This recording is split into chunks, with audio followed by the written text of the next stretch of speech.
ወረቀት እንኳን አልቀረም። ያ ጅላንፎ ባልሽ አንድም ሰነድ ሊያገኝ አይችልም እና እኛ ማን እንደሆነ ይገባዋል። አመሰግናለሁ ማዬ። ቢያንስ ለትንሽ ጊዜም ቢሆን ጊዜ መግዣ ይሆነኛል። ባንቴሮን ሮዛን አጋለጣት። ዴቭ ስለ ሮዛ ያለው አመለካከት እውነቱን ተረዳ። ሽጉጡንም መዘዘ። ማምለጫዋን ፍለጋ ወደ እናቷ ቤት መሄድ ፈለገች። ነገር ግን የጀመርነውን ሳንጨርስ የትም ቅስቅስ አትይም በማለት ገና ወደፊት ሊጠብቃት የሚችሉ ብዙ ነገሮች እንዳሉም ነገሯት። ይህን የተጨናነቀችው ለእናቷ በመደወል ባንቴሮን እያንዳንዱ መረጃዎችን ለዴቭ ነግሮታል። ሽጉጡን ላይ ደቅኖ ሊገድለኝ ነበረ፣ በልጁ ባላስፈራራው ኑሮ ዛሬማ አልቆልኝ ነበር በማለት ለእናቷ ነገረቻት። እናቷም አይዞሽ ልጄ አትጨናነቂ፣ ጠበቃውን እንደምንም ብዬ በወዳጅነት ቀርበውና ከባንቴሮን ጋራ የነበራችውን ፋይል እንዲጠፋ አድርገዋለሁ በማለትም አበረታታቻት። በስከ መጨረሻም ስልክ በመደወል ከዚህ ሰው ጋር ተነጋግራ መረጃዎች እንዲጠፉ እንዳስደረገችም ነግራታለች። ሮዛ በጣም ደስ ብሏታል። ለጊዜው እንኳን ማንገራገሪያ ይሆነኛል እማዬ ስላደረግሽ ነገር በጣም አመሰግናለሁ በማለት ምስጋናዋን አቀረበች። ዴቭ ግን ከጀርባ ሆኖ ይሰማት ነበረ። ለማምለጥ ብትሞክርም በጭራሽ እጅ ከፈንጅ ተይዛለች። ሰላም ጤና ይስጥልን ውድ ቻናሌ ቤተሰቦች እንደምን አላችሁ? ብያላችሁበት በዓለም ዳርቻ ሰላማችሁ ይብዛ እያልኩ ትንሿ ሙሽራ ክፍል 32ን እንመለከታለን። በባለፈው ክፍል እንግዲህ ባንቴሮንና ዴቭ ወደ ውጭ ተገናኝተዋል። ገና በመጀመሪያ ስልክ ሲደውልለት ለምን ፈለከኝ? ሮዛን ነፍስ ልትነጥቅ አስበህ ደግሞ እኔን ለምን ፈለከኝ? በማለትም ዴቭ ክፉኛ ስሜታዊ በመሆን ባንቴሮንን እይዛተበት ነበረ። ባንቴሮንም ሚስት ሳትሆን ሚስት የነበረች በማለት እውነታውን ይነግረዋል። በዚህም ተናዶ ወደሆኑ ሽጉጡን ይመዛል። እንግዲህ አይኔን እያየህ እውነታውን ተናገር በማለትም ያፈጥበታል። ሆኖም ባንቴሮን የነገርኩህ እውነት አይደለም፣ ሽጉጡን ባትይዘው መልካም ነበረ። ለማንኛውም እንግዲህ ያለው እውነት ይኸው ነው በማለት ሮዛ ሚስቱ እንደነበረችም ለዴቭ ይነግረዋል። ዴቭ ይህን ነገር ሲሰማ መቋቋም አቃተው፣ ስሜቱንም ተፈታተነው። ነገር ዝቶበትም ወደሆኑ ወደ ቤት ለመመለስ ሽጉጡን እንደያዘው በጣም ተናዶ ሮዛን አንዳች ነገር ለማድረግ እየሮጠ ነው። ባንቴሮን ለዴቭ ሁሉንም ነገር ዘርዝሮ ከተናገረ በኋላ የሮዛ ፍቅረኛ የሆነው ሌላ ሰው ማለት ነው እየሮጠ ወደ ሮዛ መጥቶ ነበረ። ሆኖም እባክን ለምን ወደ ቤት መጣብኝ? አሁን በዚህ ሁኔታ ዴቭ ቢመጣ እንዴት ሆናለሁ? ለማንኛውም ስለናፈቅሽ ነው። ደግሞ ባንቴሮን እያንዳንዱ እሱ ጋር ባልና ሚስት እንደነበራችሁ ለዴቭ ነግሮታል። ዴቭም ሽጉጡን ደቅኖበት በሚያሳዝን ሁኔታ ከሞት ነው የተረፈው በማለት እየነገራት ነበረ። እርሷም ታዲያ ይህንን እያየህ እንዴት ወደዚህ ትመጣለህ? አለቀልኝ፣ የት ልግባለች? ዴቭ በጣም ተናዷልና ከመጣ አይምርሽም፣ አሁን አንቺ ለቀሽ እንድትወጭ ነው አመጣጤ በማለት ሮዛን ሊያስኮበልላት እንደፈለገም ይነግራታል። ነገር ግን ይህንን ለማድረግ ደግሞ ሰዓትም ሆነ ደቂቃ አልነበራቸውም። ምክንያቱም ዴቭ ወዲያውኑ የተከሰተው። ታዲያ ዴቭ እንደመጣ የገባው ፍቅረኛዋም ወዲያውኑ ተደብቆ ከዴቭ እንዲሰወር ሆኗል። እሱ ወደ ውስጥ ገብቶ ከሮዛ ጋር አቲካራ ሲፈጥር ወዲያውኑ በሩን ቀስ አድርጎ በመክፈትም ሊያመልጥ ችሏል። ነገር ግን በር ላይ የገጠመው ሌላ ፈተና ነበረ። ሮዛም እንደዚሁ ዴቭ ደም ለብሶ እሳት ጎርሶም ከሮዛ ላይ ሽጉጡን ደቀነው። አንቺ ካዲ፣ ቤት ውስጥ ምን አይነት ሴራ ነበር ያዘጋጀሽው? ቴሮን ባለቤትሽ ነበረ፣ አሁን አይኔን እያየሽ ተናገሪ በማለት ያፈጥባታል። ሮዛ ምንም የተለየ ነገር እንደሌለ አሁንም ለመደበቅ እየሞከረች ነው። እንዲህ በዋዛ የሚለቃት አይደለም። ከሳሎን ግድግዳ ጋር አጋጭቶ ሲያሰቃያትና ወዲያ ወዲህ ሽጉጡን እያሳየ ሲያስፈራራት ከቆየ በኋላ ወደ መኝታ ክፍል ነበር የወሰዳት። መኝታ ክፍልም ወስዳት አሁንም እውነታውን አምና እንድትቀበል እያስገድዳት ነበረ። እርሷ ግን በፍጹም ምንም የተለየ ነገር አልናገርም በማለትም ሸመጠጠች። ባንቴሮን በበኩሉ ጓደኛው ወይም ደግሞ ከዛ በፊት ብዙ ነገር አብረው ተማምነው ይሰሩ ነበረ። ሆኖም በአንድ ወቅት ገንዘቡን ሲሰጠውና ጉዳት ደርሶበት ብዙ ጊዜ እግሮቹ መራመድ ሲያቆሙ ይህ ጓደኛው ግን ገንዘቡን ከድቶታል። አሁን ግን መራመድ ሲጀምር በዙሪያው የነበሩ ጠላቶችን መበቀል የመጀመሪያ ዓላማው ነበረ። ለዚህ ነው የሮዛን ተንኮልና ሴራ ለዴቭ ያጋለጠው። ቀጥሎም ደግሞ ሌላኛው ጠላቱ በእጁ ገብቶለት ፈተናውን እያየ ነው።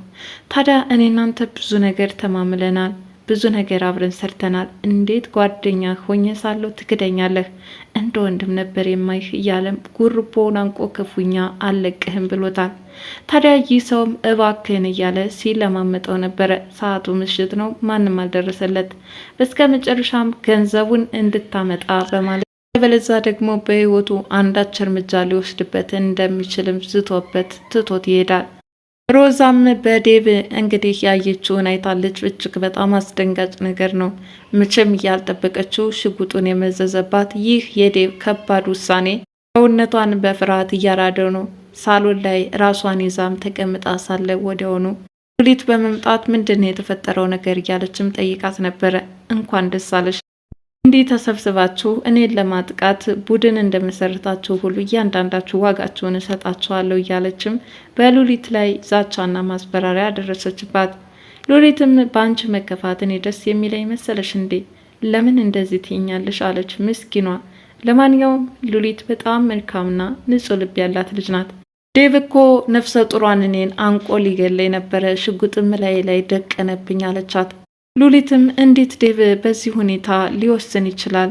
እንዴትስ አንቺ ነፍሰ ጡሯ ላይ ሽጉጥ ሊደቅን ቻለ? በማለት ጥያቄ አንስታ ነበረ።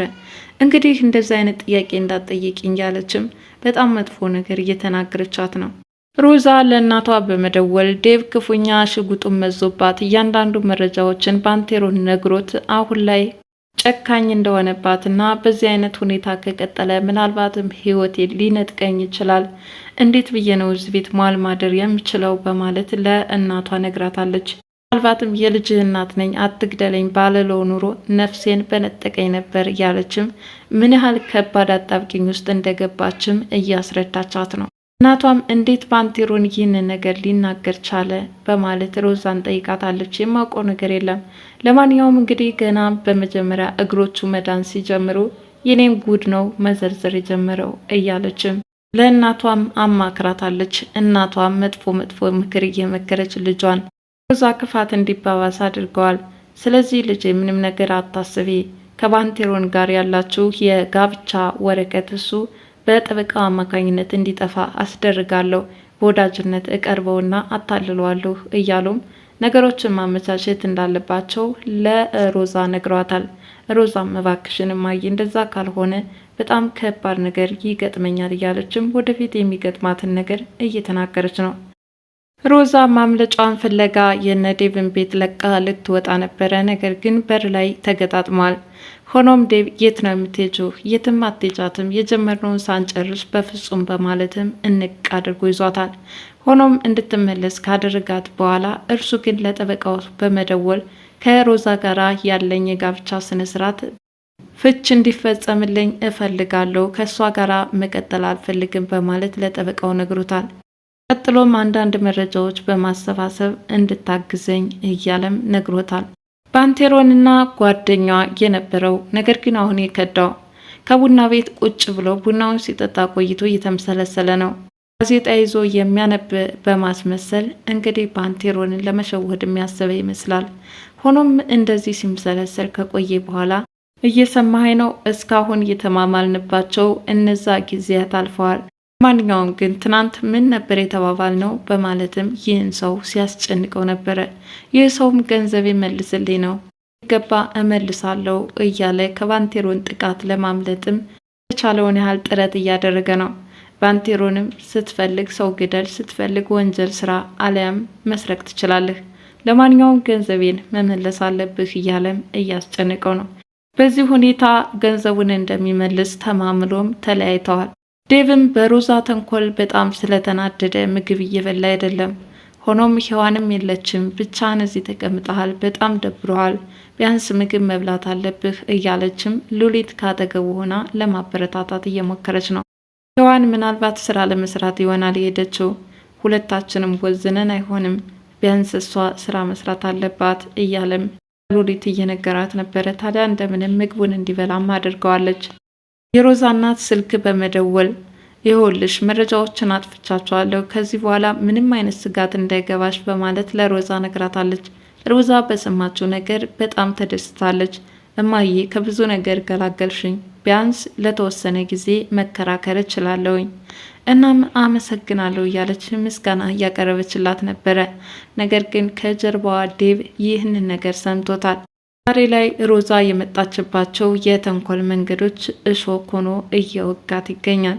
ለማንኛውም እንግዲህ ዛሬ ላይ የሮዛ ተንኮል ተጋልጦ ዴቭም እውነታውን መረዳቱ እንዲሁም ባንቴሮን እግሬ ይዳን እንጂ ያደረጉልኝ ሁሉ እያንዳንዳቸው ዋጋቸውን እሰጣቸዋለሁ ባለው መሰረት ቃሉን ተፈጻሚ አድርጓል። ለዴቭ ምን ያህል መልካም እንዳደረገለትና እስካሁን ስለከደው የጥፋተኝነት ስሜት እየተሰማው ስለሆነ ሕሊናውን ከዚህ ነፃ ማድረግ ይፈልጋል። ለዚህ ነበረ ሮዛ ሚስቱ እንደሆነች ያጋለጠው። ዙሪያው ወዳጆቼ የሚሉት ሰዎች ከድተውት ወይም ደግሞ ሶፋ ላይ መዋሉን ተከትሎ ተነስቶ ምንም አያደርገንም በሚል ስሜትም በድክመቱ ለመጠቀም የሞከሩትን እያንዳንዳቸው ዋጋቸውን ሰጣቸው። ባንቴሮን በሚያስገርም ሁኔታ ምንም እንኳን ዴቭ የእሱን ስሜት ሊረዳለት ባይችልም ከሊናዳ ግን ነፃ የሚያወጣውን ነገር እየተከተለ ነው። ለማንኛውም ለዛሬው ትንሿ ሙሽራ ክፍል 32 ይህንን ይመስል ነበረ። በቀጣዩ ቪዲዮ እስከምንገናኝ መልካም ጊዜ ይሆንላችሁ እያልኩ ለቻናሌ አዲስ የሆናችሁ ላይክ፣ ሼር፣ ሰብስክራይብ በማድረግ ቤተሰብ እንድትሆኑ በትህትና ጠይቋችሁ። ባይ ባይ።